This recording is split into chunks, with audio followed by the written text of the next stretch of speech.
My God, man. Do you know what this means? This ghetto's gonna be turned upside down, I tell you, upside down. If you get on his bad side, brother, you're done for. Now, it's only a matter of time before he finds out, and when he does, no matter where he is, get ready, gentlemen, because hell's a-coming, hell's a-coming, hell's a-coming, hell's a-coming, hell's a-coming.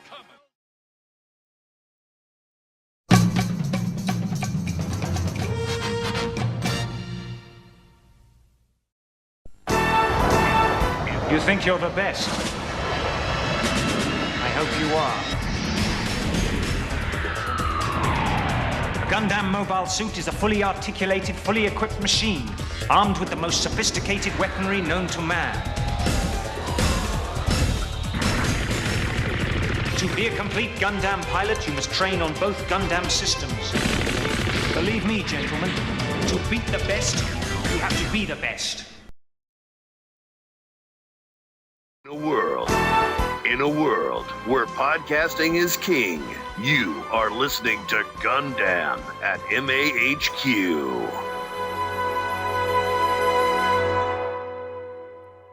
How has this become about a Gorn wedding? What are you avoiding? Look, I'm just telling you the events of Stardate 57791.1, all right? Damn, rude. I want details on how you stole the bird of prey. I know, man. Me too.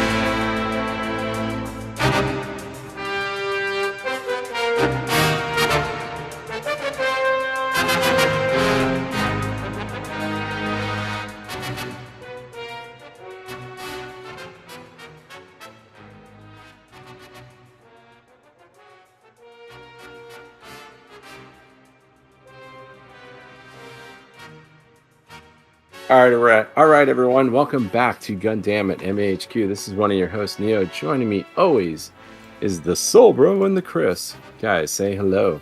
Good evening. Hello. All right. How are you doing, guys? And this is episode 268 of Gundam at MAHQ, and we have a special guest. I guess we've been tweeting it out and wrote a very interesting article about the early Gunpla days and some of the things that are going on with some of those old kits and how they work out, and definitely something that's going to be something we can really talk about, and something outside of the box here, because Gundam, we've always kind of focused more on the the anime side and all that, and I think the three of us have always dabbled in Gunpla, but we can never really say that we're experts on any of that. I think that, I've built some Gunpla, Chris has built some Gunpla, Soulbro subcontracts out his Gunpla building to somebody else. Wow. So, I was waiting for that. Good shit. So, hey, but you know what, Chris? In the end, maybe Soulbro's the smarter person on this. Why go through all the pain when you can just subcontract That's it why out? I started buying damashis. It was such suffering. So, joining us from all the way from the bottom of the earth is Evie right here. Evie, how you doing?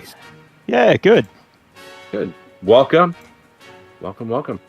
Yeah. So, normally, everyone, we do some news on this, but we're going to we may do it at the end here, but Evie's got a lot of things to do, so we want to make sure that we're maximizing the time and go from there. But Chris, you want to kind of give us a kind of quick synopsis of why we're here in the article that Evie wrote for us?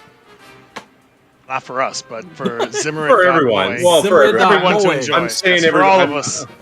All the Gunpla world to enjoy. So, as us, yeah. Article published last month called Stream Base, Riding the Gunpla Boom in the Early Days of Gundam Model Mania. And as soon as I read this article, I said to myself, we got to talk about this on Gundam and reached out to Evie, and she was so kind enough to accept the invitation. And here we are, about a month later. So I guess my first question is that the early days of Gundam fandom are very difficult for Western fans to understand and to read about, not just because of the language barrier, but also because of the fact that so many of these reference materials that document this are so obscure and hard to get. So why don't you lay the foundation for us and tell us what went into researching this article and what was the inspiration of the article even before that? Yeah, right. So I build a lot of vintage Gundam model kit, some kind of branching out to a few other, especially Mecha franchises, and I really, really like the mobile suit variations designs. Like, they're some of my favorite across all of Gundam. And obviously, yeah, even with the old kits, you'll just get your instructions and everything, bit of information in Japanese. Nothing really answered my question of how did this happen? Why did these get made? And over the years, I'd kind of heard a few weird tidbits too, like heard the phrase Gunpla Boom, and just kind of this vague thing of, oh, it was really, really big in Japan in the early 80s, but there wasn't really any good descriptions that I could find of why. Mm-hmm. Like, what that looked like, how did that happen? And there was all of these weird little things. Like, I can't remember where I first saw it mentioned that the perfect Gundam was designed by Ishiro Itano, who's an animator, where I was just like, okay, how did he end up designing this? Why? Like, how do all of these things come together? Mm-hmm. And so I kind of started down the path of research really kind of haphazardly. So you had... Like based on urban legends. You were hearing all these urban legends about Gunpla in the early times. And you're like, is this really true? And so much of it is just citation needed. Oh, wow. Okay. Like, there's so many things that you'll hear about where... Okay, where did you learn about that? Cool. Can I read? The perfect Gundam was sketched like the out actual on source? Perfect Gundam was sketched out on a cocktail napkin after a night of drinking or something like that. And you're like, what? So that's awesome. But yeah, so obviously there is quite a bit of work out there, and a lot of what I was starting with was the articles on Zimmerit, which is why I ended up pitching my own article to them. Mm-hmm. And there's a lot of work that's been done by people like Mark Simmons and... Mark Simmons. Also, I really like a podcast, Mobile Suit Breakdown. Mm-hmm. And so they go into a lot of the production history of the actual show. And so all of these different sources, I was able to kind of figure out some good starting points in terms of just research techniques and different places I might find more information. What about MAHQ? Did you get any information from them? Little plug there for Chris. There's nothing on MAHQ that's valuable for the discussion of this topic. I know. I was just breaking the ice there. I'm pretty sure when I actually first got into Gundam, MAHQ is how I first discovered the mobile suit variations. There you go, playing the long game. Who knew? Chris is everybody's Gundam dealer. He's the Gundam drug dealer. Like, everybody's like, oh yeah, I remember just like stumbling on this site about Mobile Suit Gundam, and it's like, came into MHQ, and it's like, I knew about it. So, but go ahead. Sometimes Ethan, I'm sorry. We joke a lot on here, so just bear with us. Or they're just one of the biggest tricks I ended up stumbling across was literally all right, find out what this thing is called in Japanese and punch it into Google. Mm-hmm. Mm-hmm. And stumble across some weird fan site or literally just the Japanese Wikipedia page, and you'll eventually come across some sources, which is how I came across, especially a lot of the magazines, figuring out specific issues that were going to be interesting. Oh, wow. Or specific, the two big sources in terms of books that I bought were Gunpla Days, which is Masahiro Oda's kind of memoir of the time period, and a title which I found it really hard to translate, but kind of like Common Sense of Gunpla, the first Gunpla Boom, something like that. It's like a kind of a fun little book, very basic kind of non-fiction, kind of like, here's what this time period was like, here's all these things that happened. But that was really handy because it had a lot of the stuff which has been distorted into weird Gundam fandom rumors and put them much more simply. The big one being, I heard there was a bunch of kids that fell down an escalator. At least one place I remember reading about that, but it ended with, it said that multiple people died. And it was just like, Wow. Oh my and God. almost immediately I went, no, I don't think that happened. But, like Never, yeah. most rumors, there's always Kernel of truth. some little bit of truth that kind of been exaggerated or misunderstood. And yeah, really just so much of it just came down to just collecting things, seeing where it took me, and trying to write things down into just a cohesive narrative. And then I had to trim it down because if I'd had the whole narrative I had written out, it would be starting with the early history of models. How far back did were you planning to start before you had to trim it down, like timeline wise? Like, I wasn't really planning initially, or I wasn't really sure what I wanted to create, and so I've actually done a lot of research on like, all right, cool. What's the history of really, really early model kits in Japan, like in the 50s? Oh, wow. Or looking into like even further back, going, all right, who invented the plastic model kit? How did this come to be? Or there's so many different rabbit holes you can go down, and obviously my notes are going to look very different to something where I'm like, I am willing for somebody else to read. Well, that's an interesting something you bring up. It's like you say the 1950s is when this kind of starts, and I find that interesting because if you look at Japan at that time, I mean, it's like going through reconstruction from the war and all these things, and it's like, I mean, you would think of model building as one of these situations where it's kind of like a luxury, and the fact that you could kind of trace everything back to then. I mean, what kind of brought that out? And I mean, and then kind of going to the plastic, it is going to the plastic models, a necessity of probably, using, I don't know, metal back in the day, or I don't know. It's just kind of, it's something you brought up, and I think it's kind of interesting. I kind of read that in the article, and it's interesting to me is like, they were still trying to kind of do these things. So and so a lot of the initial interest seems to have just been,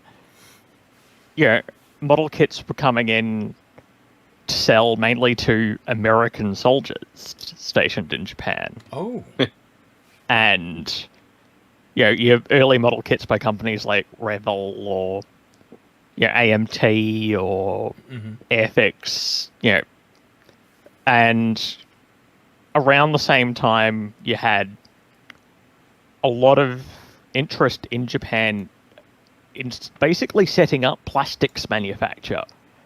So, like, before the war, you'd had a few different types of plastic, but a lot of innovation happened during World War II, immediately after. And, that's a massive investment into injection molding machines and all of the different chemicals and whatever else. So you get an interesting situation where So the earliest company I know of, which seems to be the first company that ever made plastic model kits in Japan. This is actually a really controversial topic. I stumbled across even like 2chan threads. Oh, nice. Yeah. Oh wow. Yeah, what was the first Japanese plastic model kit is apparently a question that can have people at each other's throats. Oh, Jesus. Yeah, so why is that? Why is that? I mean, is it? And I guess the second question would be: do these companies still exist now, or in some way? Yeah. So the very first plastic model kit, the current from Japan, the current consensus was that it was made by a company called Nippon Plastics, and they made a clone of a model kit by Revell. Oh, wow. Which is of the USS Nautilus, like the first nuclear submarine. Oh, that's pretty cool. And so it gets very confused, though, because one of the first model kit companies to really have any success, to stay successful for more than, to put out more than 3 model kits and then collapse, was a company called Marasan. Mm-hmm. And their first model was a clone of Revell's model kit of the nuclear submarine Nautilus. Oh, wow. Which leads to a lot of confusion. Wow. And Marasan, for a very long time, claimed to be the company who were the first Japanese model kit manufacturer, because they actually existed for longer than a year. Mm-hmm. Okay. But yeah, so I mentioned Marasan in the article briefly. They're one of the companies that collapsed in the 60s plastic model boom. Mm-hmm. And they were actually doing really well with plastic models, and they were the company that invented the soft vinyl kaiju toys. Oh, yeah, nice. Your big soft vinyl Godzilla or like all of your Ultraman monsters. They were the company that invented those. And so they collapsed, and I can't think of the name of the other company that bought the rights to all of the soft vinyl models, but they still exist in some capacity today. And I think it was Doyosha bought a lot of the rights to their model kits and their molds. But you get this period like 1957 to 1960. All of these established Japanese model manufacturers who worked in wood all transitioned to making plastic model kits. Oh, yeah. So that's where you get... Wow. Yeah, that's where you get Imai, who I mentioned a lot in the article, but also Aoshima, Fujimi, Tamiya, Hasegawa, basically every Japanese model kit manufacturer who is still a big deal today other than Bandai. All, began as wooden model companies, and over the course of only 2 or 3 years, they all shifted to making plastic model kits. Yeah, I guess plastic became far cheaper to be able to acquire, and it's better than using wood because we tend to overuse wood as is. So it just makes sense that they would transition to that. And when reading your article, it was interesting to find out what that generation that grew up in the wake of the end of World War II. They were called the Shinjin Ruri, are the new breed, which ended up kind of being lifted for Gundam itself with the word new type. I guess you could translate that word to new type as well. And it was neat to see that that was taken amongst the generation at the time, a generation that kind of helped to bring anime into the mainstream at the same time that this boom was going on. When it came to just fandom in Japan and how that all started to develop at the same time this was going on. You had pointed out that that model building, I guess, advanced with Space Battleship Yamato and the lines they released for that. Yeah, so the 60s model boom, you kind of had 2 very different types of model kits. You had military model kits and commercial airliners and other things like that, which were scale models pretty much as we recognize them today. Absolutely. They weren't as detailed. Sometimes they were a little bit more like a toy, but they were still striving towards accuracy. And then you had So the Japanese phrase is character models, which is models that are based on a license, or they might be, kind of generic fictional characters. They could be, like original designs, but they are very much in this like 60s modeling boom. Those are toys. Right. They have wind-up motors, or they're spring-loaded, or they've got missiles that shoot out. They're literally just, this is cheaper than a pre-assembled toy. It's Space Battleship Yamato, with its fan base being older and being as intense as they were. Mm-hmm. They've gone out and bought the Bandai Space Battleship Yamato models with pullback motors and wheels hanging out the side of the ship, and spring-loaded missiles with a hidden button that you can shoot to fire the missiles and all that kind of thing. And they've gone out and they've bought those model kits, and people were just modifying them to make them screen accurate, and also writing to Bandai and being like, "Hi, I really like this. Can you make the Garmillis ships? Can you make the bad guy ships? Also, can you make these screen accurate? I'd really like a screen accurate model." Absolutely. Yeah, that's something I was going to ask you. Is like how, I mean, these early models, like how good were they? I mean, you're talking about that these companies were receiving, fan letters that like make these screen accurate. I mean, were they just kind of somewhat resembled what they were there, or I mean, was the quality just really bad, and people just liked the fact of building the model and just kind of weren't too worried about the accuracy? Well, in my experience, it's very variable between brands and variable based on price range. Oh, okay. So, like the EMI Thunderbirds kits, the ones that were always very expensive are actually very, very accurate. Like, you can tell somebody had sat down and researched, like they probably had photos or something like that of the original model used to make the show, or plans, and they've sat down and they've made something really accurate. But on the other end of it, the quite cheap models, you could tell they've probably had a single, like, regular-sized photograph that's been faxed. The color accuracy in the paint guide's not there. Give it to an intern. Have an intern translate it. Yeah. Yeah, and so one of the things that's interesting with the original Yamato model kits, the ones that came out in 1974 when the show was first airing, you can tell Bandai were really trying to break into the model market at the time, because they'd only began to make plastic models in the very late 60s, and they had quite a few failures early on. Lincoln Wright wrote a really good article about their experiments with 1/100th military models. They were really struggling, and Yamato was clearly a license where they'd gone, we need these to sell well. And so despite the fact they still had all of the gimmicks, they were quite accurate in terms of a lot of the details, and they just look good. They do look good on a shelf, as long as you can ignore the wheels hanging out the side. And so they were, a lot more so than most, they were the type of kit that you could just, sand down a few of the details and, put a little bit of body filler in or something like that, and come out with a model that was screen accurate. Like, they definitely seem, like, I don't think they would have had the impact that they did without the fact, they are quite nice for models from the 1970s.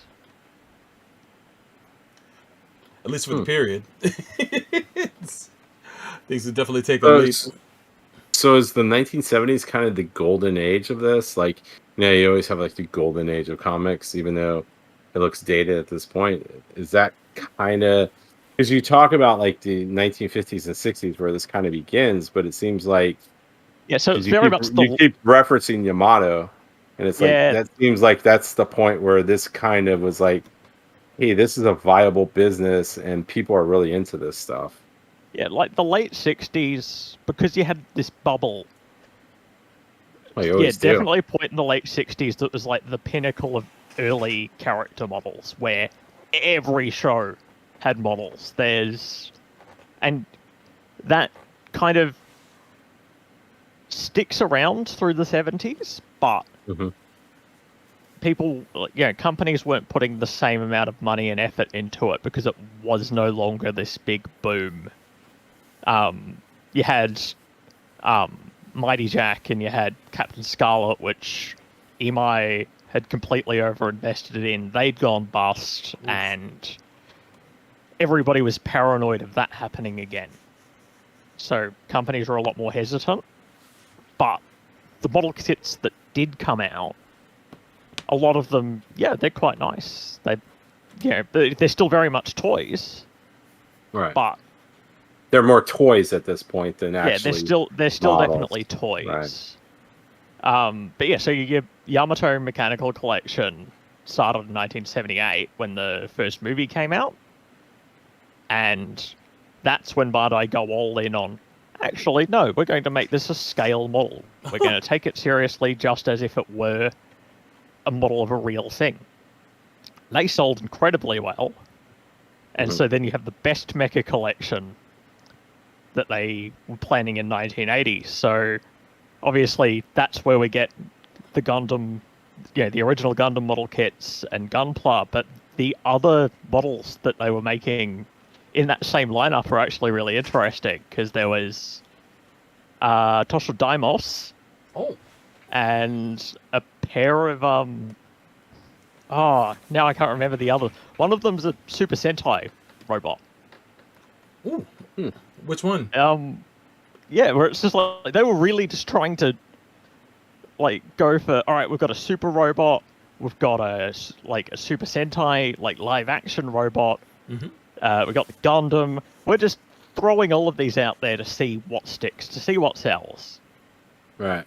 And even the best Mecha collection as it went on was the line which, the mainstream Gundam releases were in, right up until Mobile Suit Variations. But even that whole time, they were still doing a lot of other Mecha series. Mm-hmm. So there's both of the Voltron designs, like Go Lion and Diroga 15, both have best Mecha collection kits. Or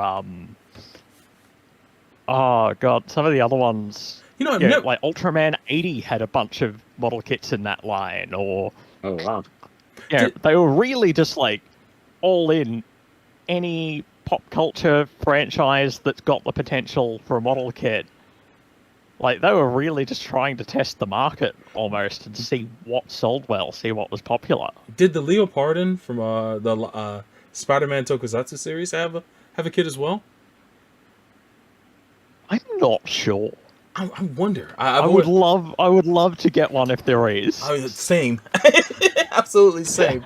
Especially since it's making its reappearance in Across the Spider-Verse this October. Yeah. So that would be really dope to get hands on that, or if they come re-release a new one. Fred in the chat says that's where the old Mazinger kits are from.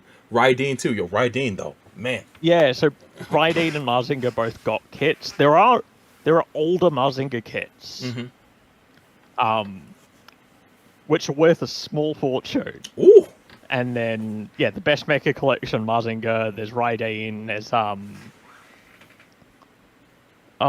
basically, if it had a Poppy, now I can't think of the name of the the die-cast, the Chogokin toys. Right. Nearly all of those also ended up getting a model kit. But then you had, at the same time as well, Aoshima were the other big player in terms of robot kits. And so they were actually Sunrise's first preference for making Gundam plastic model kit. So the previous two shows that Director Tomino had made, so your Zambot 3 and Daitan 3, both had Aoshima plastic model kits, and that's why they got Space Runaway Ideon. Oh man, as well. And yeah, they also had a lineup of I can't think of what they called it. Basically, robots that they just created, and they are some of the silliest giant like super robot designs imaginable. Some of them were really, really fun. All I remember back then was the Shogun Warriors that we managed to get here in the States. Which is absolutely nothing close to what they were getting in Japan, but it's cool to see that this is kind of the genesis of the advancement of the art form when it comes to modeling in the meantime. Chris, did you did you have another question you wanted to ask? Yeah, so moving a bit more into the Gundam stuff now that we've done this foundation. Yeah. Can you tell us a bit about the stream base, about how that circle came together, the members who were in it, and the kind of connection they had to early Gunpla days? Yeah. So yeah, you had this kind of notion of circles that had started with manga and with Comiket of these groups that would come together to create works. Comiket, the same idea began to be applied to plastic modeling groups that were around that same age, usually also involved in the Comiket scene somehow. And so Masahiro Oda was already kind of an aspiring professional plastic modeler. He was already submitting work to Hobby Japan. He was making connections, knew a bunch of people who worked in different model shops. And he recruited quite a few people into Streambase, which is his own plastic modeling circle. And I think it was so somebody he knew through a model shop. I can't remember which one of them it was. One of them worked at a particular model shop. He's just been like, I love your work. Do you want to join my model circle?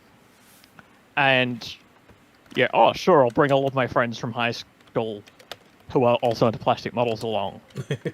And there's all of these other people. I think Streambase at one point had something like 28 members. So I've obviously focused on the 4 members who were most relevant to what I was talking about. Several of the other members were pioneers of garage kits and of resin kits. I've actually got another book that I need to sit down and translate some passages from to learn a bit more about that. I'll jump in and add that if you've ever read or watched the great series Genshiken, then you definitely have heard of circles, because that's a big part of that story. Oh shit! But so obviously you get a bunch of aspiring professional modelers together. There's a lot more that you can do working as a team than you are ever going to achieve on your own as well. Like, there is such a great volume of work from Streambase and from quite a few other groups. The other one I mentioned in the article is a Build Schnitzer. They always have ridiculous names. Right? Where like all of these different circles were really just pushing the entire thing forward. And so Streambase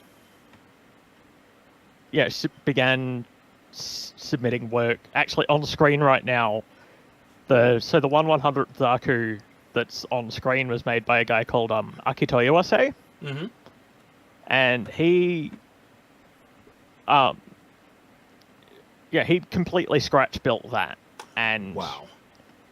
The way he kind of went about it was something Streambase were very interested in emulating. And so, I think it was August 1980, he and Streambase published an article in Hobby Japan together with a scratch-built Gundam, scratch-built Zaku, Galgug, and Zagok. And that article kind of lined up perfectly with when the Bandai 1/100th Gundam and 1/144th Gundam actually came out. Oh. And that just kind of, all of a sudden they were Hobby Japan's favorite people. All of a sudden they had so much demand for more Gundam content.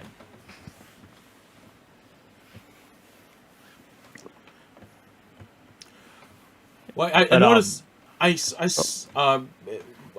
that you brought that up, and you mentioned Stream Base, I love the fact that they took their name from Blue Submarine #6. Yeah, but it's such a clutch. I mean, granted, it was a popular manga at the time, so it shouldn't be a shock. But it was a nice callback to that. But when Stream Base ended up meeting Kunio Okawara, who his first series was Gotcha Man, working on there as a designer. They actually fed off of each other from what I saw that you had mentioned here, especially when it came to coming up with the real type Gundam, or I guess what would eventually become Perfect Grade with the warning stripes and the labels, reminiscent of military equipment.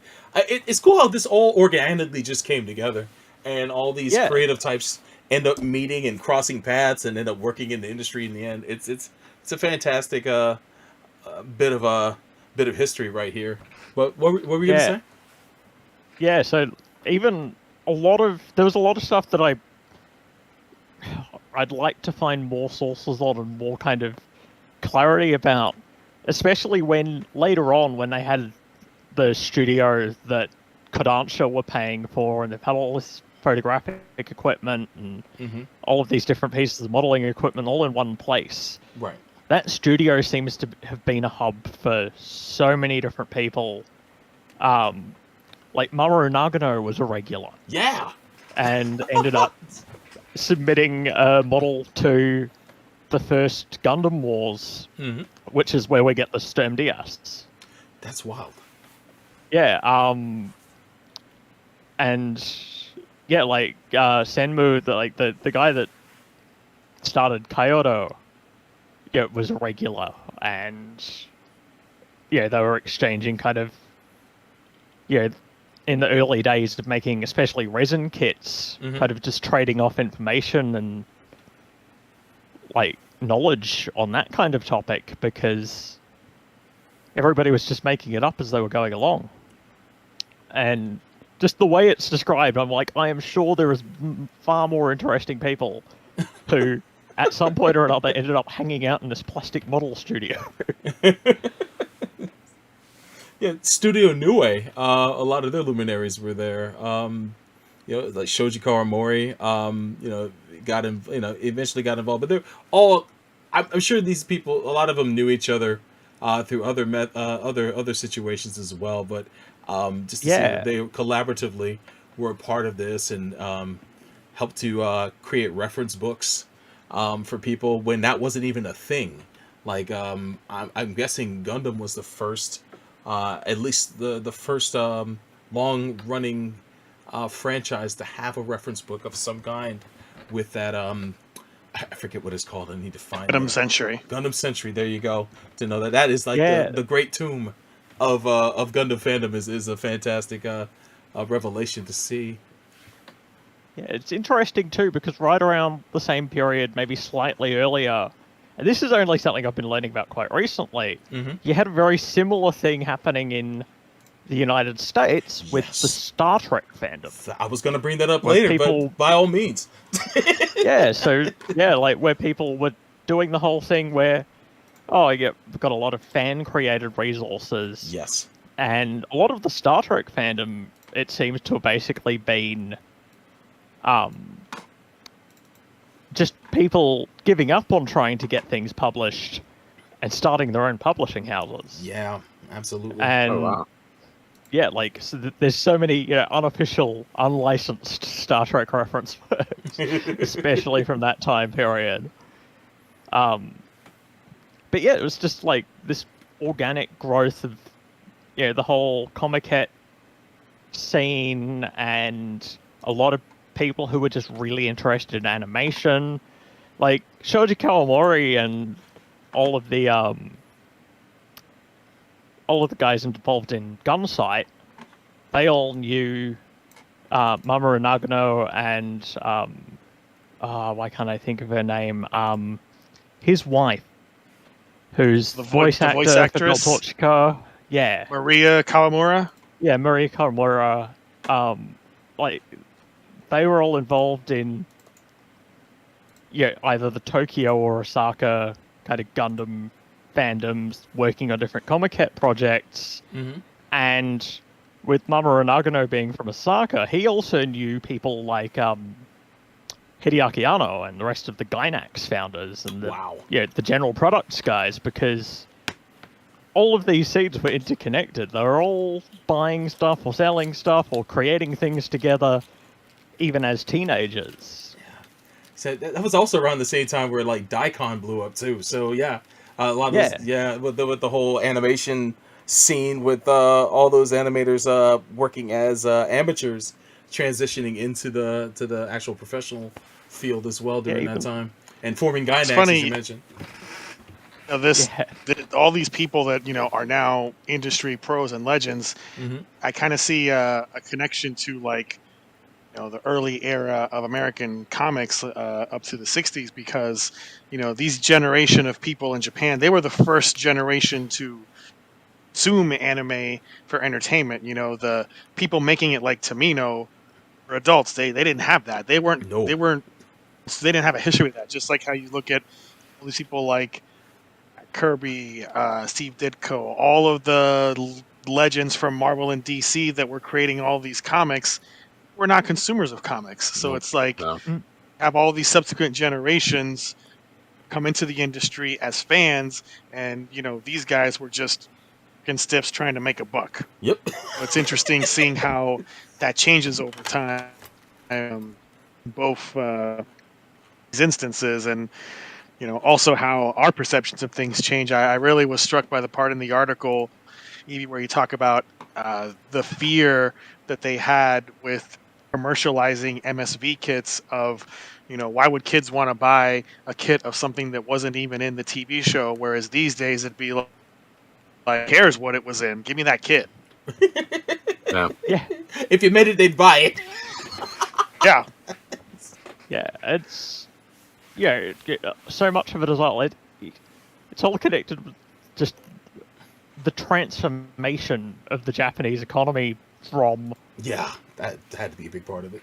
Yeah, in the 1950s and 1960s, the average person having very, very little expendable income, you had this wildly biased exchange rate between the yen and the American dollar that basically meant Japan, 90% of what they made had to be for export, just for it to make any economic sense. And you get this transformation in the late 70s and early 1980s that would lead into the economic bubble, where all of a sudden Japan was the richest country in the world. Right. And right at that point, you get the Gunpla Boom and the video game boom, the Famicom. You get the Japanese home computer scene at the time. It's mind-boggling. It's something else I've kind of learned a bit about recently. It's just like, there's like 50 different computers on the market. None of them quite do the same thing. Like the MSX was a big one they're that all I've read about. coexisting. And so much of this all just kind of hits at once. And it's really interesting kind of seeing how much of it is interconnected.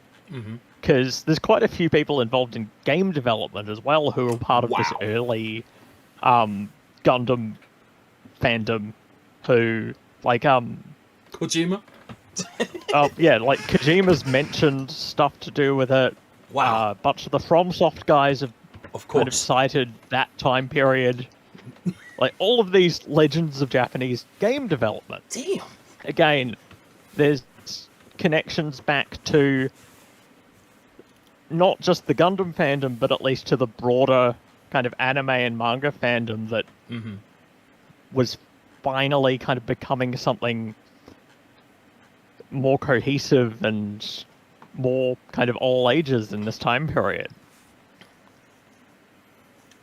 It definitely makes sense, man. And you kind of see the wellspring of ideas that came from the collaborations that happened with all these people coming back and forth. I'm grateful to this era because I ended up getting Macross because of it. And I'm a big Macross head. Robotech, not the air dirty word here, but it changed my life at the age of 8.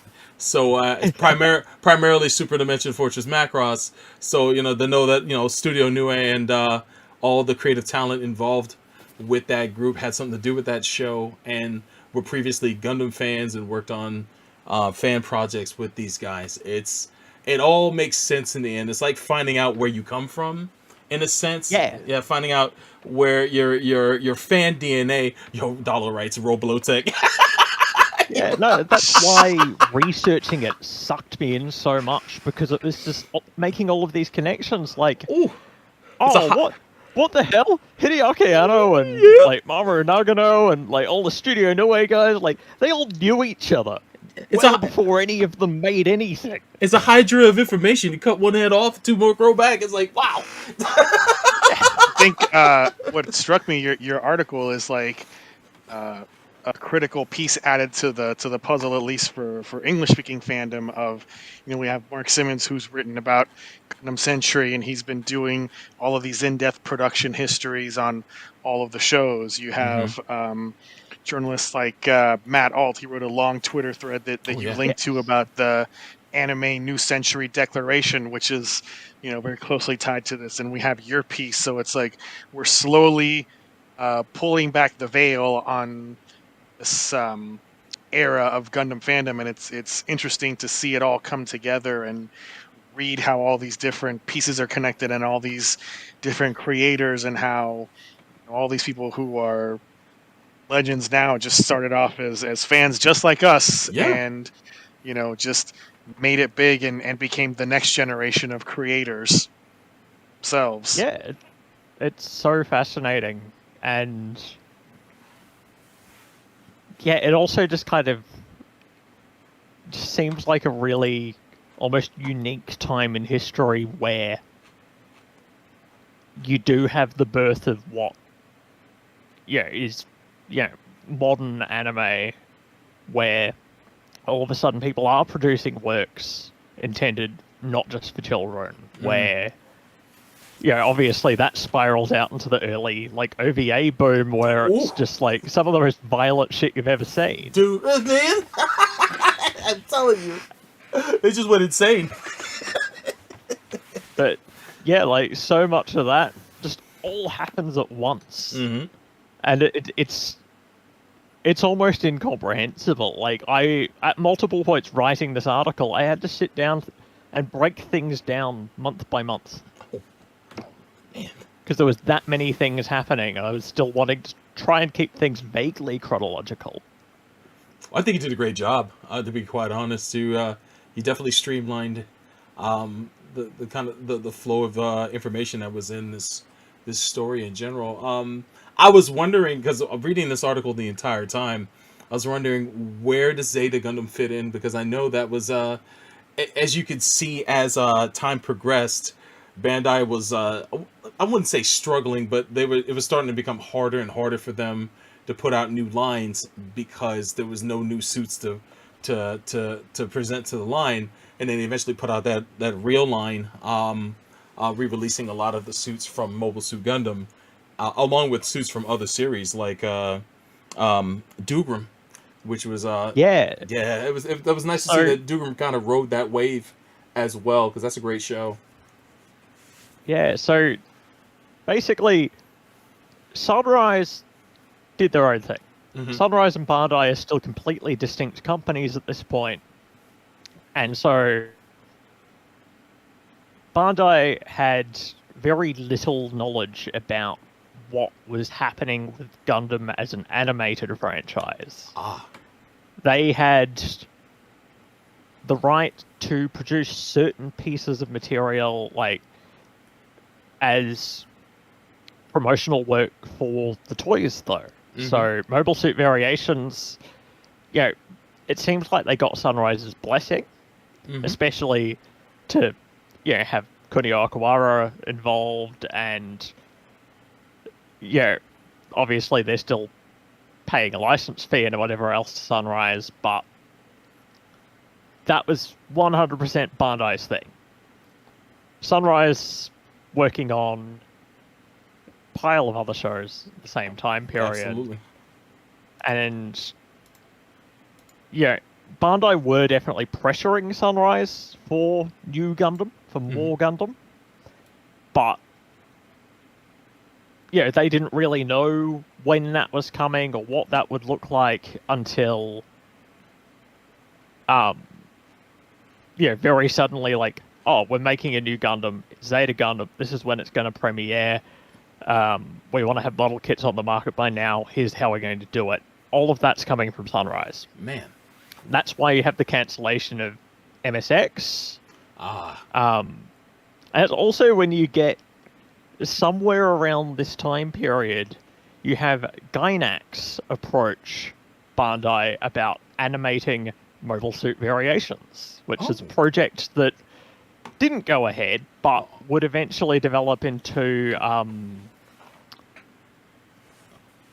Wings of Haniamase? Haniamase, yeah, so that initially, the first contact between Gainax and, still would have just been Daikon Film, I think, and Bandai was literally them approaching Bandai, just being like, we don't know what's happening with Gundam, but hey, we'd be keen to make a MSV animation. If that's something you're interested in. That's a timeline we'll never see. Unfortunately. Yeah, it's one of those what ifs. Exactly. Where it's just like, I'm sure it would look incredible and be somewhat incomprehensible and leave you questioning the entire works politics at the end of it, like most early Gainax. Right.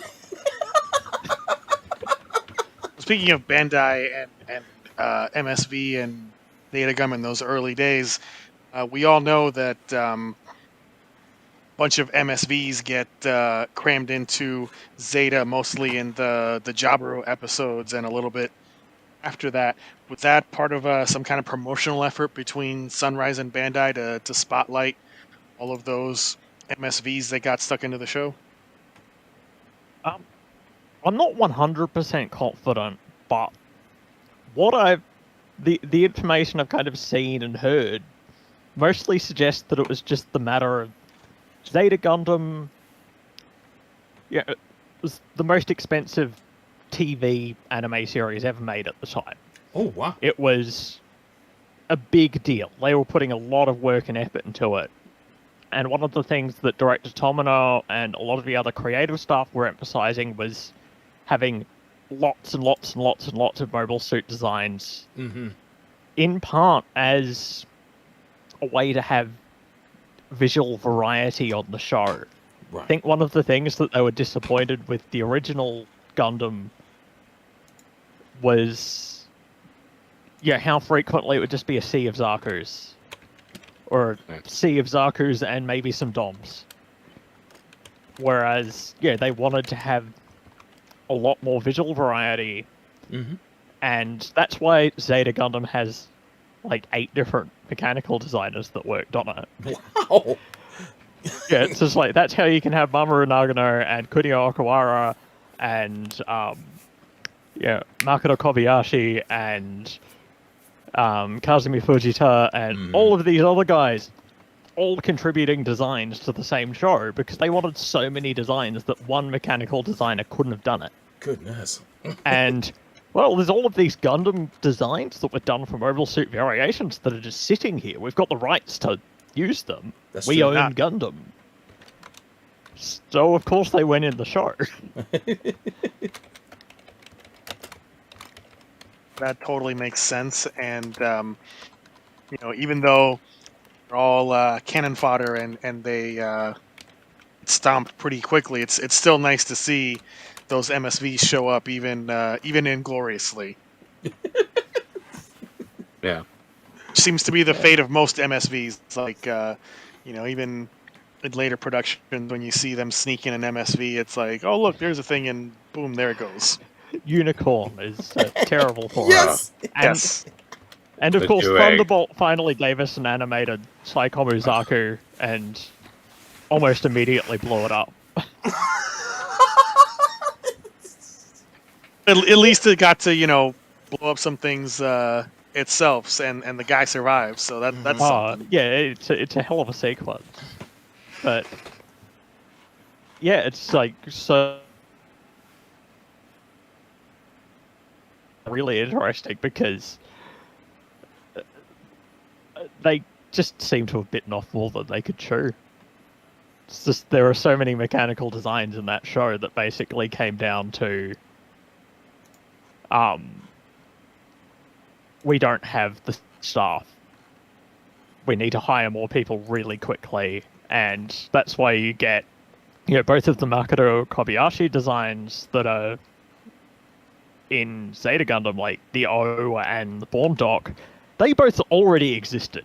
They are both designs that show up in a bunch of other works by him. They just were that desperate that it was just like, alright, cool, now this looks great, we can use this. How much money do you want?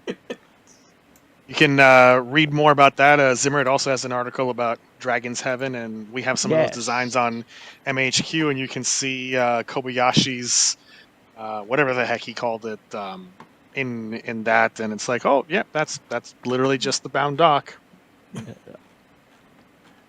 course, my favorite part of the Zeta story is, just the back and forth on the design of the Zeta itself, and how you have shadowy silhouetted head in the first opening. It's supposed to be the Zeta. That looks nothing like it's actually in the show eventually when it does show up. Yeah, exactly. Yeah. We were lied to. Well, it's I kind do appreciate of like that in you Double Zeta where Shark's supposed to show up, and you're like, wait, he just shows We never up got in, that like, caveman Revision? either, so what the hell? We never got the You caveman. never got the caveman. Yeah, How never dare got they? him either. So. So I'm curious, what was the most interesting thing that you learned in the course of researching and writing this article?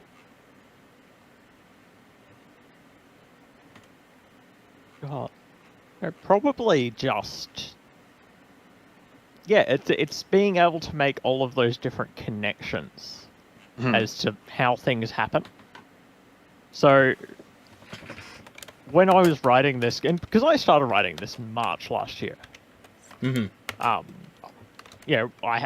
once I had a draft that went to Sean, it got obviously sending it to the editor. That's going to take a long time. It's a really long article. And so the thing that really stood out to me doing all of the research, putting everything together, was just the way all of these little steps, all of these little things combine into much larger projects, and just the whole design process, the whole process that, especially on the Mobile Suit Variations project, where it was mostly Masahiro Oda doing a lot of the actual designs. But then he'd send things off to Kunio Okawara, be like, well, your name is going to be on it. Do you like it? How do you want to change it? What do you want to do with it? And you had box artists involved at different points. You had a bunch of other plastic modelers involved in different points. And I just got really interested in that whole collaborative process where it's just like, none of this is one person's work. Yeah, and even as if much as these with mechanical histories are design, it's tempting to just credit it to one person. right. I mean, like so many of MSG's designs are credited to Okawara, but the first drafts of those were done by Tamino himself. Yeah, or the gun cannon was almost completely designed by Yasuhiko. Oh, wow. Yeah, I had no idea. Who did Gundam? Yeah, and a lot of the early drafts in particular make it really obvious that they were thinking of doing kind of power armor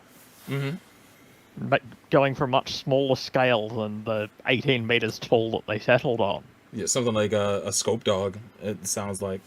Yeah, or even smaller. Kind of. I think the inspiration was the Studio Heinlein Niue power armors. Yeah, the inspiration was the Starship Troopers power armor True. that Studio Niue had designed. Yeah. But so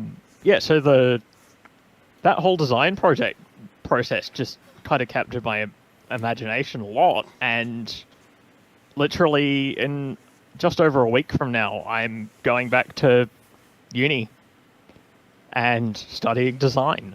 Oh, nice. Had that realization that, oh no, this fascinates me a lot. This is something that really, really interests me. Mainly, working on this article, just kind of realizing a lot more about how that whole process works, and getting curious about, oh, how has this changed? How does this work today? How does this work in Australia? Mm-hmm. How does this work for different products? Obviously, all right, cool. I've got a much greater understanding now of how you make a model kit. Would be tempted to, one of the things I'd like to do while I'm studying and kind of building a portfolio is I want to try and make a garage kit or two, and sell that, because this is a process that's really captured my imagination, and just realizing, hey, every single thing around me, to be able to make something, whether or not somebody's passionate about it, has probably had just as much as work put into it. Yeah, I mean, we may not always know the history behind all these things, but none of these things happen in a vacuum. Yeah. And there's always all these connections. Inspiration. Yeah, and so many people will get really into anime production histories, and then all of a sudden they'll go, I'm going to learn how to animate, or I'm going to become a writer, or... that's what so many of the people involved did. It's that same fascination where, it does bring people together, and, it's just a really interesting collaborative process. Do you want to make a garage kit like the old school way, like all of these guys did, or would it be like 3D printed? Modern techniques. I'll probably do a little bit of 3D printing, but there's also a lot of stuff where... So I'm a big fan of the works of Ko Yokoyama, who did Maschinen Krieger / SF3D and quite a lot of other things. A lot of his designs, a lot of his process is very much, not necessarily laying everything out to the millimeter, planning things out perfectly. There's a lot more, all right, I got a vague idea for a shape. Cool, I'm going to make this out of random objects that I have on hand. Let's put some, let's put some putty over that, see what kind of shape that gives me. Building things up organically. And so that's also something that really interests me, where I'm like, cool, I definitely will learn to 3D model and 3D print stuff, but there's also a lot of things where I'm like, no, I want to sit down and sculpt this with my hands. Get in there, or put your ankles in it. Like there's value to that, though. It gives you an appreciation definitely for how they had to do it back in the day, where you didn't have lines and lines and lines of model kits to be able to just stare at the shelf and then pick one. No, you had to get in that garage and make it yourself, and mold it and craft it, and really be a craftsman at it, man. I was quite impressed to see just how far along these guys got before the scene really blew up. Yeah, even having the realization, like looking at both of the How to Build Gundam magazines, and the second one in particular is very, very impressive. There's a bunch of works in that where you could publish those in a modern hobby magazine and nobody would know the difference. Wow. And almost everything is hand-painted. Because airbrushes and compressors used to cost a hell of a lot more than they do now. Right? And obviously, Japan anyway. Who's got the house space in their apartment for a compressor and an airbrush and some kind of filtration system and mask to be able to get rid of the horrifically toxic lacquer fumes? Exactly. And yeah, also just like, just about everything is lacquer paints. Because decent acrylic paints didn't really, decent water-based acrylics for modeling purposes didn't really exist yet. And enamel paints were still quite niche in Japan at the time. You kind of get the inverse looking at old, especially British and Australian plastic modeling. I've noticed it's the opposite. It's always enamels, enamels, enamels, enamels. Ooh. And it literally just comes down to what does the local paint industry prefer to manufacture? There's all of these constraints that just came about because you didn't have the internet. You couldn't really order many things from overseas. The market was much more limited. And yeah, really applying all of those constraints, even making myself apply those constraints to my own modeling work has been really interesting. Because I've gone from an airbrush always being a crutch, being terrified of hand brushing, to I don't think I have airbrushed anything that wasn't primer in about 6 months. And it's just like, oh, cool, I'm looking at all these cool builds from the early 80s. I want to emulate that. I want to try and use the techniques that they're using. And it ends up being something that's really, really unique because there's not many other people who still work like that. No, it's definitely a lost art at this point. Yeah, and I'm very grateful to, a few people I've met who either come from Martian and Krieger and other kind of more niche kind of model lineups where they still do a lot of hand-brushed lacquer stuff because you're emulating Koyokiyama's art style. And yeah, that's been a really good learning experience because otherwise I'd be stuck, translating word by word 40-year-old Japanese magazines. But yeah, and then just kind of embracing, so much of it is embracing the randomness, embracing the mistakes. And that's something I feel like a lot of more modern, whether it's plastic model stuff, whether it's, people who are making whatever. Even I do a lot of work on cars and, even comparing the way things were done 30 years ago to now when it comes to working on cars or working on bicycles or working on just about any project I could have. As things are marched on, progress marches on, things get cheaper, international trade gets better, the internet becomes a thing, people have the capacity to be a lot more precise. And that's fine. I really appreciate some of the stuff where somebody has sat there and masked out hundreds of individual pieces and painted everything perfectly and have gotten the paint to perfect opacity. I can completely appreciate that. But at the same time, sometimes I want something that's just random. Something that's not quite right. Something that's a bit misshapen. It's got those natural imperfections. Absolutely. Actually, yeah. On my Twitter, which is up on the stream right now, that's my car in the header. Yeah, what model is that, by the way? It's a 1987 Honda Civic. I was gonna ask. Oh, wow, I was wondering if that was a Civic. Man. Yeah, and the Hyaku Civic is my terrible nickname for Hyaku Civic, and it's from '87. Yo, nice. It's in great shape, though, man. That's been a kind of just ongoing project of mine for years, where I bought it in really good condition. Daily drive it, swapped a manual transmission into it. Mm-hmm. It has the same appeal to me that brought me to building really old, weird model kits, where it's just understanding how it all works and getting everything together is just fun. Absolutely, man.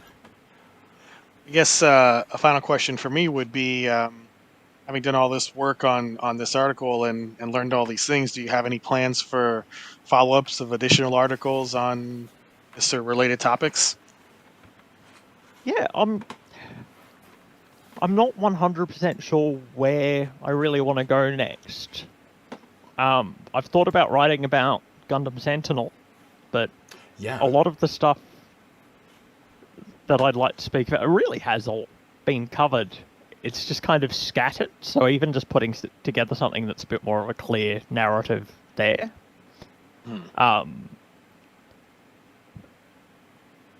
Or otherwise, just going more into some of these weird early 80s mecha series where it's just like, the Gunpla Boom meant everyone was trying to do something.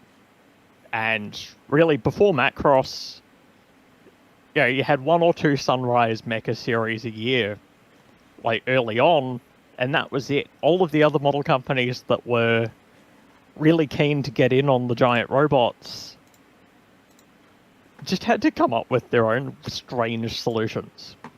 And so there's a few really interesting series that come out of it that are 100% just made up almost on the spot. and they say necessity is the mother of invention, so Yeah. definitely drove a lot of. You get these bizarre bootleg Gundam series. And some of those, I'm just like, I need to learn more about this. Some of the artwork and just it's something. I have a. But yeah, just like also going more into the collecting side of it, because I'm sure there's plenty of people who would love to build more, build older models or try these kind of things out and kind of have more of an understanding of like what's out there. And a lot of that information can be quite hard to find. So I know that your article talked about like what happened in the past, but I'm just kind of, and this is just all speculation, but what do you see as the future with model building? Do you, I mean, it's got a long, rich history, but do you think that's going to continue? Or I think we mentioned earlier 3D printing, does that, I mean, maybe that makes it even more accessible to people, or I mean, just kind of your thoughts on what you've seen in this. And you can wildly speculate too. That's you can soul bro. That's what we usually call it on this Word? thing. Wild, unsubstantiated speculation is the soul bro way. So but just what you see.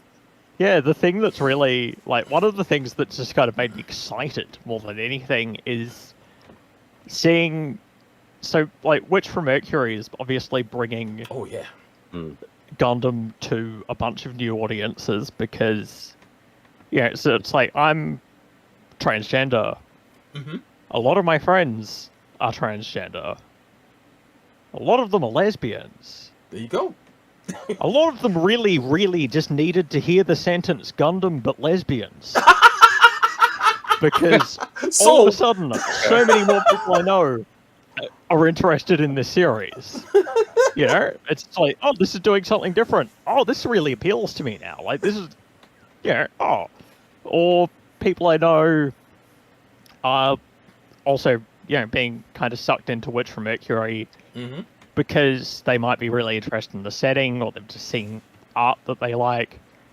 And I think that's doing a lot to get people interested specifically in Gunpla. I know a lot of people who are building their first Gunpla over the last month or two who They've never built a plastic model kit before. In the whole life, man. And it's hard to get the kits too, from what I've been seeing on Twitter. Oh yes. They're flying off the shelves. Yeah. But yeah, I think it's interesting. I don't think that the traditional polystyrene model kit is going to go away. 3D printing, it's got its own strengths, but it's also got plenty of weaknesses, where something that's articulated like a Bandai kit, or it's got the absurdly high level of detail of a lot of traditional model kits, you're not going to get that out of a 3D printer without a lot more just surface preparation, sanding and a lot of work going into making sure your printer is the perfect setup. And of course, 3D printing has come leaps and bounds. Like, 10 years ago, I can remember people having almost exactly the same conversation of, now plastic models, like, what's going to happen now with 3D printing? And I'm like, nothing. It's a different niche. Mm-hmm. Like, 3D printing really appeals to me as a way to create my own things. But I'm definitely will still seek out injection molded kits when it comes to building something that I didn't design, because I find it to be a much easier material to work with than anything out of a plastic, like anything out of a 3D printer. But I guess what... But yeah, I definitely think, though, like, scratch building is something that I think is transforming dramatically. Oh, wow. Because scratch building used to mean, alright, got all of my different types of putty, I've got a small, like, ton of different types of plastic sheets and pipes and all of these different things, and I'm gonna learn how to create things this way. And you can still do that, but you can also go, well, I've got a 3D model, and I'm gonna print it in a couple of parts, and I'm gonna put it together and approach it that way. And you can combine both approaches. And a lot of the things I've seen recently that have really, really impressed me in terms of scratch building, especially, so Calamity is Calamity spelt with a K. The guy I've followed for a while on Instagram, and he's made some of those beautiful scratch built models. And a lot of his approach is quite traditional. It's using putty, using plastic plate, and sculpting things by hand. And then he'll use some 3D printed parts, and they'll go in there and kit bash with some parts of old, like random model kits, and get that involved sometimes, or he'll be using household objects sometimes. All of these different things can combine, and 3D printing is just a really powerful tool on top of everything that already existed. And that's where I've seen massive, just incredibly impressive change. Yeah. So I guess what you're saying, though, is as long as they're, because my whole thing was this really, and maybe we focused too much on 3D printing because that wasn't really my intention, but was the fact of, does model building have a future? And I think you really answered it, because you're seeing this, and I think we mentioned this in our prior episode when we actually talked about Witch for Mercury and how it is very different, and how it is addressing and it's approaching, it's appealing to markets that were not traditionally Gundam markets. And I think as long as you have something that people have an interest of, there may be other things that are related to that franchise or whatever we're doing, that it's going to kind of continue. And I think that's kind of where I was kind of going on that, because you hear all these things. It's like, is it all these changes? But in the end, I think, there is a weird, I think the thing that I've always felt with model building is there's always this weird sense of like accomplishment when you actually get it done. Like, no matter how you get it done, no matter how it looks, it's always like it's a sense of satisfaction. and I think that's what everybody always kinds look for, and especially when it comes to something that we're really interested or passionate about. And yeah, I mean, I don't want to see model building go away. And you're right, 3D printing, it doesn't have the detail. I think a lot of people don't. I mean, if you've actually really seen something that was 3D printed, it's good for like kind of an industrial scale, but not for something that you appreciate, like you would want to put on like your, above your TV, or in a display case or something like that. So, but yeah, I mean, I think that's this is what's always made Gundam kind of special, is the fact of you can kind of do this almost like, the variations, I think, are what makes Gunpla so exciting. I mean, there are people that really like the ARC 78-2, but I mean, you like the G3 and all these other variations, and the one variation that showed up in a split scene of like Gundam Astray or something like that, and or Chris's favorite, the Jew egg. I mean, I think what, you got about 3 or 4 Jew egg models, Chris, at your home right now. How dare you? But no, that's good to know. And I think your article was really enlightening. Because I didn't know about this stuff. I mean, I kind of knew that there was always a model scene, and we'll be honest. I mean, Japan has always been known for their toys. Especially for people like us, that the three of us, that the generation we come from. Yeah, we were kind of the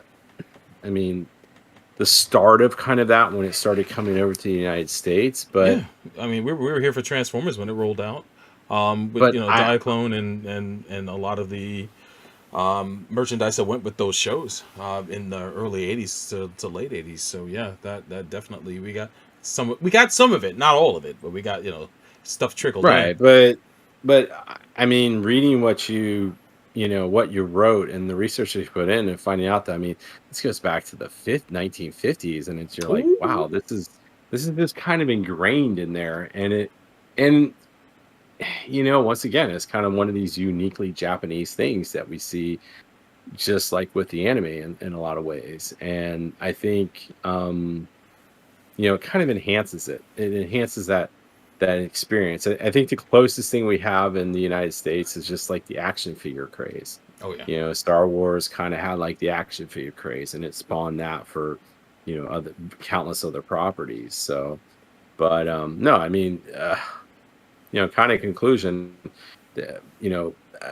your article was really enlightening. I hope you go to your next your goal, or what you want to talk about, because I think if you put the same type of passion and research in it, we may have you come back. I mean, definitely, it was definitely a great thing to read about, because it's that kind of Wild West thing, and and just kind of in a weird thing. And I mean, it was very enlightening, and so. Thank you for that. You're welcome. And one of the best things about this whole experience has been hearing from so many people. Just the effect of having that broadened understanding of something that people really care about. Yeah. It's a hobby. It's something people put a lot of time and effort into. Or they love the Gundam franchise. And I'm a novice old Gundam builder, and I will say, like, the amount of time that I've devoted to it, I mean, you're probably talking maybe months. I mean, if I look at the entirety of my life, and I sit there and I'm like, wow, I'm a novice. Like, I just kind of did things, and sometimes I shortchange some stuff or whatever, but people that are really, really into it, you can see. And I think that you kind of convey that in there, and it seems like the people you talk about in the article really kind of show that, and they translate their passion to the people that enjoyed these things. So, Yeah. Well, thanks. It's even it's Thank also you. worth mentioning, just kind of tangentially, that first plastic model boom that I talked about in the 60s, that was global. That was a thing in the United States, that was a thing here, that was a thing in the UK and in mainland Europe. Right. And that's something that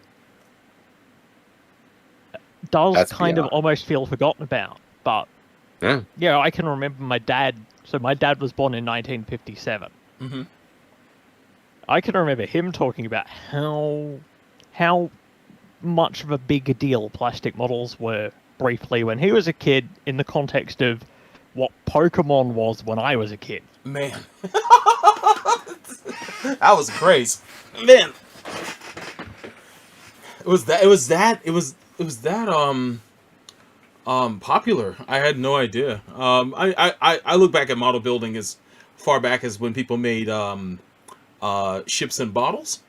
I mean, the ancient Phoenicians built model ships, and some of them seem to have been kind of religious purposes or stuff like that, but a lot of them just seem to have been,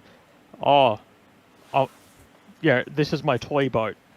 This is my real boat, this is my toy boat. A lot of them do just seem to have been, I'm really proud of my boat, I'm going to build a model of it. The ancient Greeks built model ships, the ancient Egyptians built model ships. Absolutely. The ancient Persians built models of chariots. Yeah. People all over the world have been building models in some capacity or another for as long as human beings have been able to make things. Yeah, dioramas as well of like cities and whatnot too. It's been going on a long time. The whole story of the Chinese emperor who had the terracotta soldiers buried, where there's apparently his mausoleum is a model of his capital city. That's crazy. And it's filled with lead or something. It's filled with some horrible chemical when nobody will ever dare to excavate it. Not unless you got petite mobiles. I will say this though, the chat has had some feedback as well about this. Shout outs to Yazi in the chat. He wrote, didn't the hard graph diehards for the military vehicles from Gundam lead to the popularity of Dougram as well? Do you know if it did by any chance? Yeah, I mean, Dougram was... Yeah, it was the first time it was the first Kunio Okawara series post Gundam. It was the first Mecha series from Sunrise immediately after Gundam started to be kind of a big deal. And yeah, it's probably the first series post Gundam that you can just describe as being real robot. Yes, absolutely. By the Super Robot Wars definition. Yeah, absolutely. So much of the popularity of Dougram seems to have just been it was the right show at the right time. And I've stumbled across a few anecdotes of people talking about watching it with their parents and their parents getting really into it, because the entire thing is a very, very thinly disguised Vietnam War story. Oh, absolutely. With hints of a couple of other, like, 50s, 60s, 70s conflicts. But, yeah, it's very much like... Yeah, it's Cold War Vietnam once you get stuff. past the giant once you get past the giant robots, it's just a pretty good, like, war story. Yeah. So yeah, it does seem to have, and it ran for bloody 70 or 80 episodes, something like that. And so much of the reason it kept getting extended, it kept on just, it was this enormous success for Sunrise and for Takara. And so much of that just seems to have come down to right place, right time. They're right there when the lightning struck. Yeah. But also inspired by. Yeah, absolutely. Let's see here. Fred, shout out to Fred Rex 00 in the chat, longtime collaborator of Gundam and a good friend of ours. He says, airbrushing is so much fun. You should get back into it. He also says, I've seen some jank paint booth setups as well. You see all Japanese paints, like Mr. Color and Gaia notes as lacquer paints. Makes sense now. So I guess those came out in time when the need was needed for them. I guess that's what they're using now in the modeling scene. Yeah, and yeah, so I still do airbrush. The last kit that I did mainly airbrush was I built the original Zeta Plus kit from yes. Yeah, from 1988. Oh, Jesus. And I was really trying to emulate the paint job from Gundam Sentinel, which was airbrushed, so I was like, alright, cool time to actually get stuck into an airbrush project for once. But, yeah, the whole thing with the paints is really interesting because, yeah, Gaia Notes aren't that old a company. They just really were filling a niche where, yeah, Mr. Hobby was almost... Yeah, they really had a stranglehold on the Japanese paint market for a long time. They were enormous, and they are enormous, and, yeah, Gaia Notes was one of the... I think they started at some point in the early 2000s as kind of a bit more of a niche, specialized competitor, and all of the paints I own from them are phenomenal. I wish they were easier to get here. They are very unpleasant to get your hands on in Australia, but yeah, they were really going for that niche. But also, one thing that I've noticed a lot more in the modern Japanese scene is the increasing popularity of water-based acrylics. Yeah, a lot of people starting to use Vallejo or other European brands, or using Citadel paints, which are obviously British. Yeah, because that's Games Workshop's paint brand. I see. Those are kind of the big thing that's changed the Japanese kind of modeling scene and how people are painting in the last 10 or 15 years. And then you kind of get the opposite in a lot of the West, where lacquer painting, and especially understanding the ways to use lacquers beyond just airbrushing, realizing you can hand paint these, you can do quite a lot of experimental weird stuff with these, has definitely been having a big influence on a lot of Western model makers, whether that's people who build Gunpla or are more on the military side of things. Those military otaku.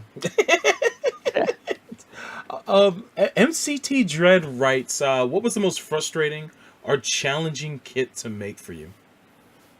Zeta Plus. I wouldn't doubt it. Most challenging purely in terms of... Honorable mention is Asabi.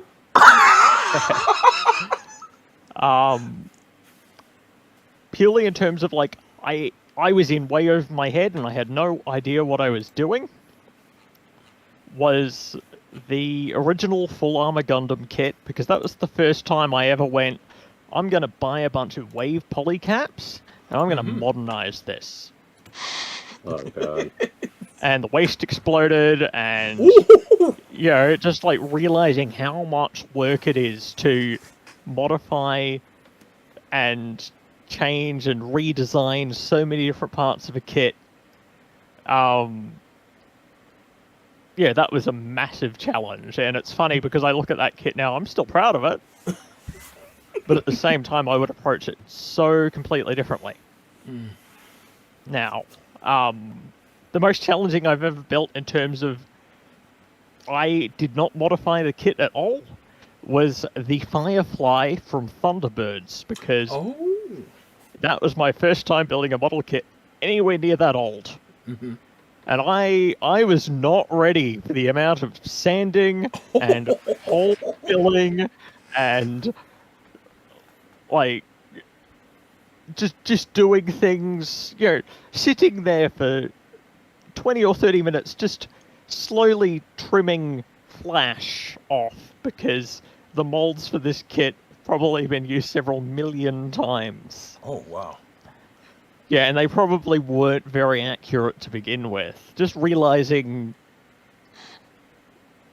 having this experience of like, oh, this is old enough that this is wildly different to my expectations. It's an I can only experience. imagine. I can only imagine how much trouble you had modifying that old full armor Gundam, because I recently watched a video where someone was trying to modify the kit of the Gundam Tristan, which is not that old, but is not very well regarded from what I've seen because of just No. its poor quality and Mhm. Yes. like just the amount of effort they had to put in, get it like up to the snuff of an HGUC. So much works. I can only imagine doing that with something that's almost 40 years old. Ugh. Yeah, it has been interesting because most of the older kits I approach, I'll either add a little bit of articulation to just hit the pose that I want the kit to be able to do, or I will otherwise modify it. If I'm fine with a fixed pose, I'll just modify it to hold that fixed pose. And the way that approach has developed has basically just been what's easy, what takes the least time and looks the best. But also it's gotten me thinking about like, oh, if I want to like try and design my own kind of thing, how would I go about the articulation? Because there's a lot of joint designs that come from Bandai kits that are great. There's a lot of joint designs that come from Bandai kits which, yeah, you're not emulating that at home. Yeah, you need a level of precision that you are not going to achieve with a pin vise and some sheets of plastic. No doubt. Gotta go pro. And then building like, so I recently built the Mark 44 from Robot Battle 5, which is a Koyokiyama design, kind of been adopted into Machine and Krieger. Okay. And so Hasegawa put out a very, very nice model kit of that several years ago now. It's had a bunch of different versions. I built one of those for a group build. And, that's a modern kit from a different manufacturer. And, oh, okay, this is doing ball joints completely differently. I've never thought of doing ball joints this way before. Oh, cool, I'm going to try this next time I do something. And so I'm now working on the Zaku Cannon original Mobile Suit Variations kit. And the way that I did the ankles, I emulated the way it was done on this Hasegawa kit. Because before now, I never thought of doing it that way.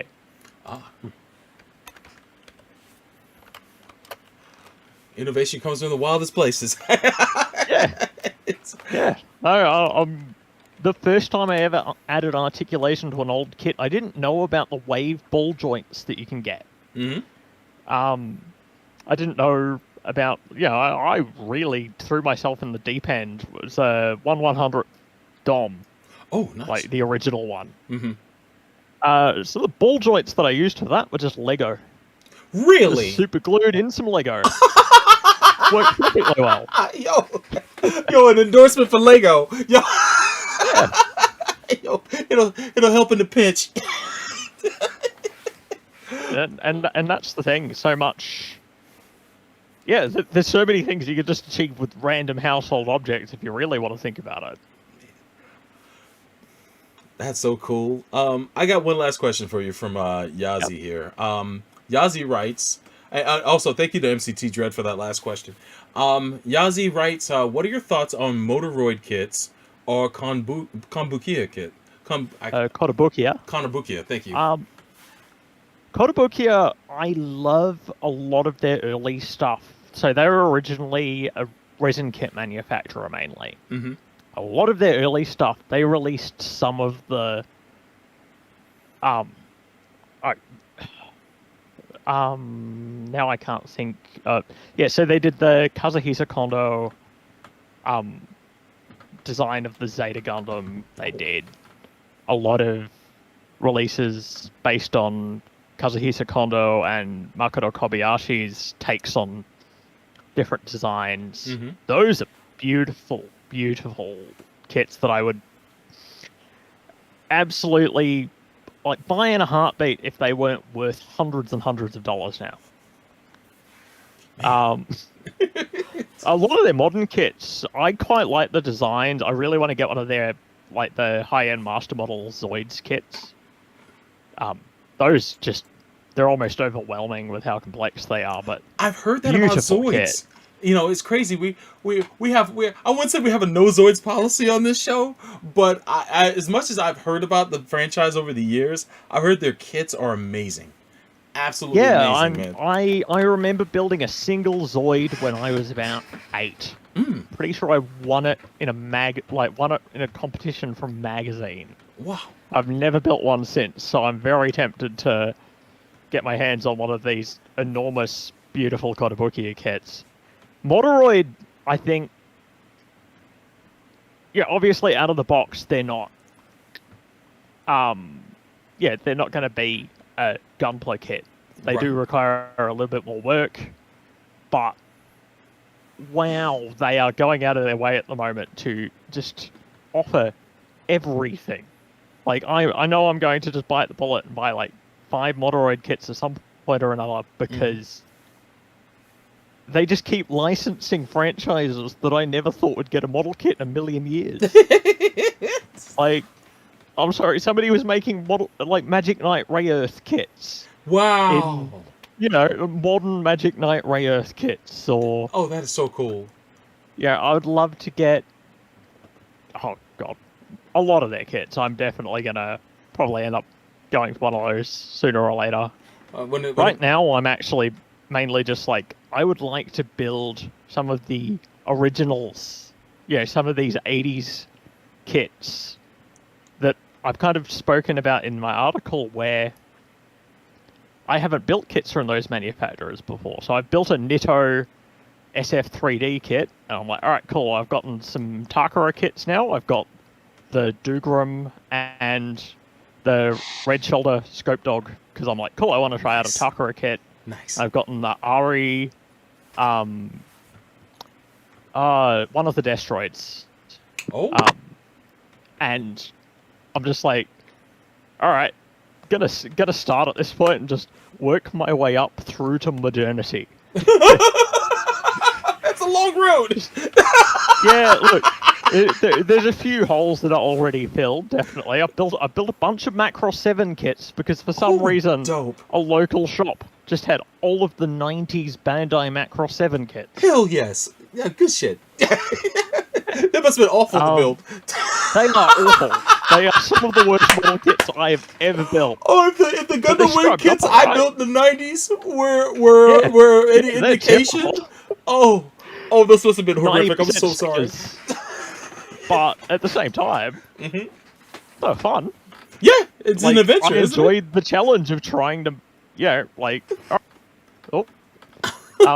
really enjoyed the challenge of just, all right, this is bad, but it's bad in a completely different way to an 80s kit. Oh, yeah. 80s kits, a lot of the time, they're bad because they don't have polycaps. Oh, yeah, true. A lot of the time, the joints are just flapping around because the entire thing is glued together and you don't have any polycaps. 90s kits are usually bad because they've got polycaps, but they hadn't figured out how best to use them yet. Oh, wow. It really So a lot of the time, it's just like, well, this has a polycap, it's got great articulation, and the entire polycap is exposed. So there's just a big, ugly bit of grey plastic somewhere that shouldn't be that colour. The other thing with 90s kits that always gets me is so many of the Bandai kits, particularly, 90% stickers. Yeah. Oh, cool. It's molded in 2 colors, and you get 18 different colors of sticker. Man, it's almost night and day how kits were in the 90s to where they eventually evolved to the 2000s. It's like there's so many advancements in the next decade that we actually kind of live with those advancements now. But they made a huge jump, and it makes you just realize how rough it was. They joke at me on the show that I don't build my own models, but I have built a few. But I do give a lot of props to my boy Sho, who has built 2 Zetas, one for someone else and one for me. He built for me the Amuro Ray's Zeta, the purple and white one. Oh, that is such a great color scheme. It's such a great color scheme. I used to have it on my desk when I worked at a call center, and people would walk up and say, "Yo, what is that from?" And I tell them the whole story, and they just walk away bored. But it's a fantastic evolution to witness, man. And yeah, I gotta say, you definitely have raised my appreciation for the art form in general. So thank you for that. Yeah, I'm really glad. That's really what I hoped for, was just bringing that kind of appreciation to people. Absolutely. I feel like a lot of the time it's easy to just look at your hobbies and just accept them in the here and now. Mm-hmm. But a lot of the time, looking into their history can be like completely change your understanding. I've had that experience. Like when I was a kid, I was obsessed with Lego. Mm-hmm. And Absolutely. the thing that made me go from, oh, this is really fun and interesting, to, oh, I'm super engaged in this, was that I went to my local library and I got a book about the history of Lego. Oh. Yeah, and this is maybe 2001, 2002. Right. Yeah, it was still very much like I just got very lucky that that book existed, mm-hmm. and that my local library happened to have it. And everything I've gotten really into since, I've really just been like, that was what gave me this kick of, oh no, I need to know about the history of this. Like, I need to research this. And sometimes there's also an element of, I want to research this because I'm afraid that it's probably racist. Oh no! You know, like there's so many things that you look into the history of, and you just go, oh, they were Nazis. Yeah, right.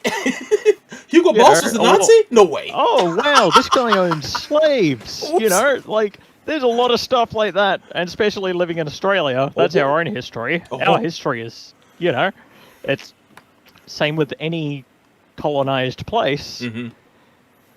And there's that kind of like, all right, no, I want to be informed. Absolutely. I want to understand things about this, because everything has a history, no matter how niche it is, even if it's just plastic models, even if it's just Lego, or it's being people who are really into coffee or something. Very true. But and there's also just that level of realizing everything that you're experiencing now mm-hmm. is just a snapshot of what this thing can be. Very true. Getting into old Gundam model kits completely opened my eyes to all of these things that I could do with the hobby, which I wouldn't have realized if I was only looking at right now and mm-hmm. the things that are coming out right now. And the same goes for so many other things. So many great video games have come about because somebody's played something from 30 years ago and they've gone, actually, I've got a really good idea on how I could modernize this.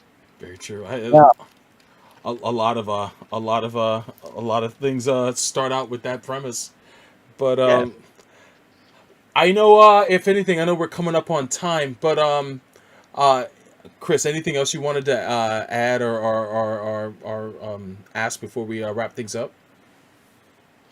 I would just encourage people, if you have not read the article, to give it a read. Click on some of the stuff that's linked in there, some of those related articles, and if you really are interested in old anime history of the 70s, 80s, and 90s, there's tons of feature articles on Zimmerit that paint a much broader picture of that. So go check all that out.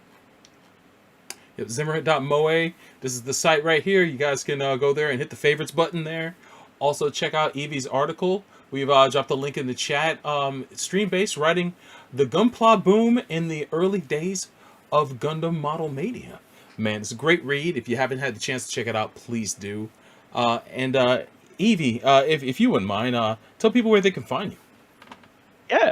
So you can find me on Twitter at Invisible to EVIE. Exactly the same handle on Instagram, which I'm trying to use more because, for the same reason, everybody's trying to get off Twitter. Absolutely. I will probably try and set up a Mastodon or something soon. But those are the two things to kind of follow me, watch for whatever I'm doing. Right now, I'm building a old, MSV Zaku cannon. And I'll be posting an update on that probably later today because it's come a long way since the last time I took photos of it, and I've completely forgotten to post about it.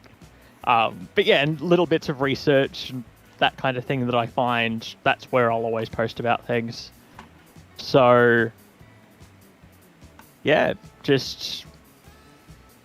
you can find me, Twitter or Instagram, and otherwise just around on the internet.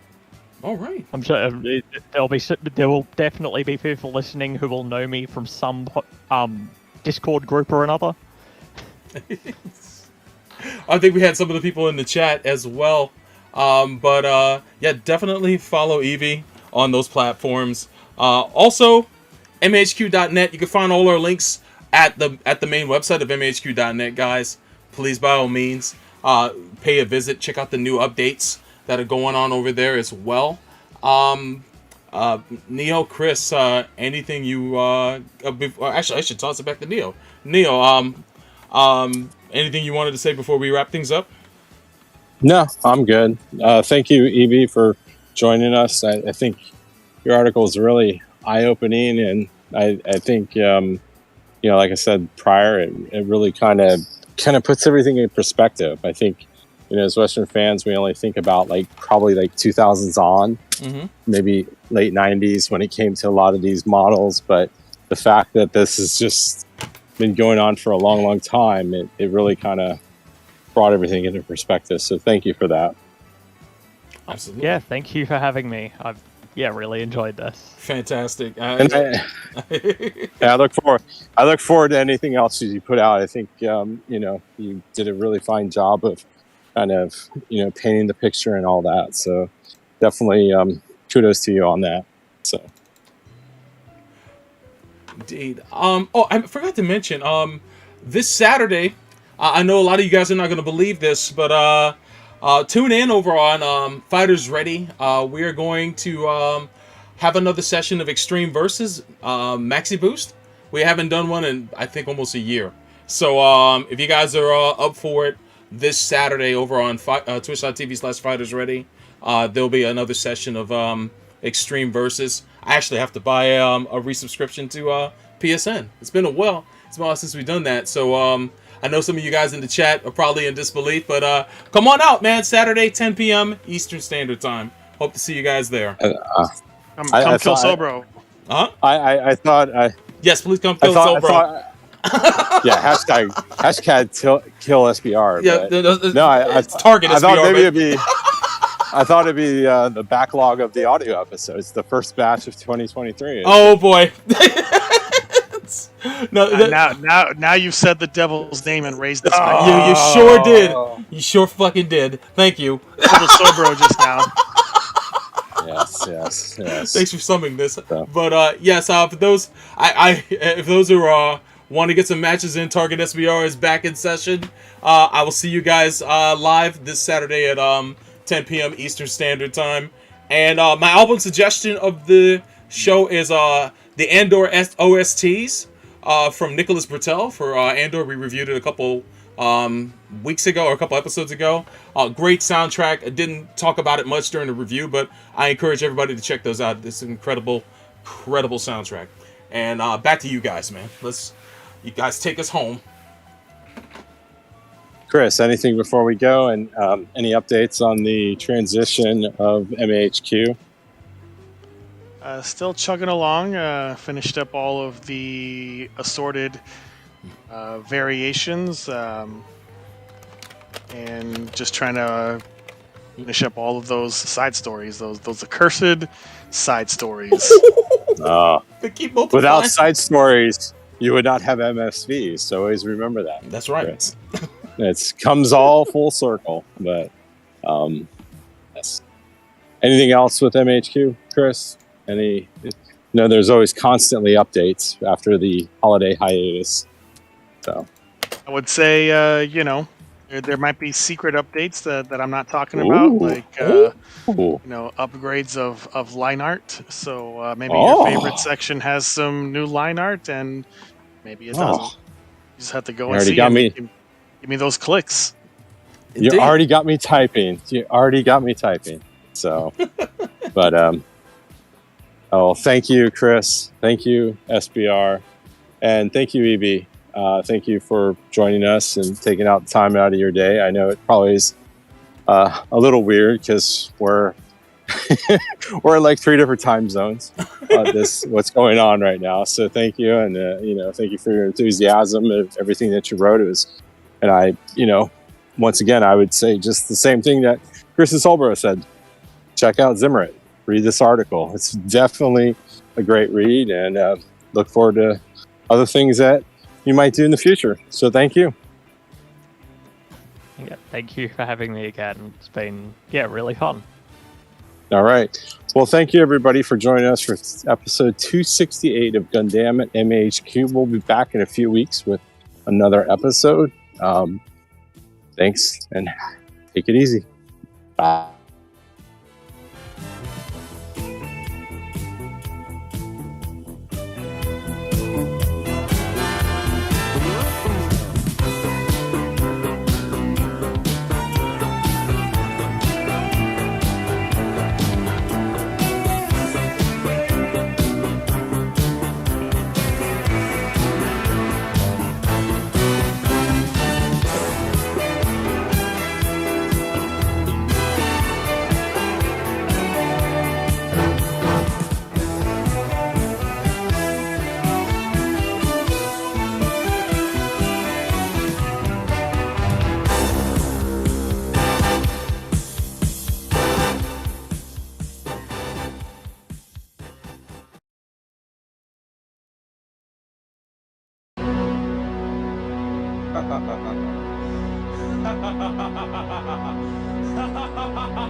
Wish I had someone to come and take me home like you.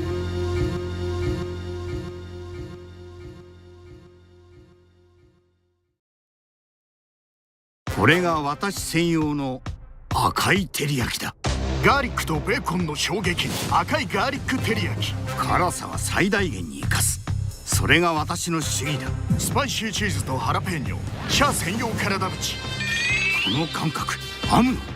いや、トリッチ。トリプルチーズがニュータイプ、白いトリチ。これでこそ私のマックだ。シャア専用マクドナルドへようこそ。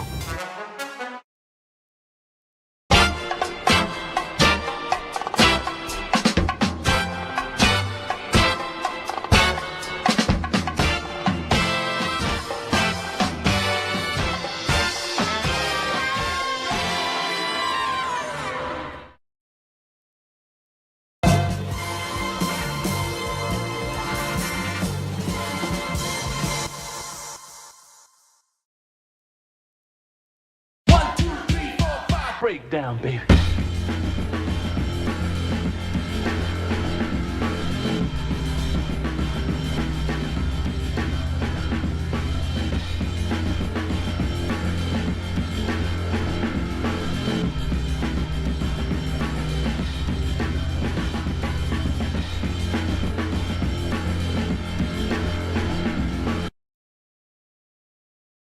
I find you guilty of harassment, and might I add, if you're hungry, go to a restaurant for criminy's sake, or a grocery store, but leave that poor bird alone.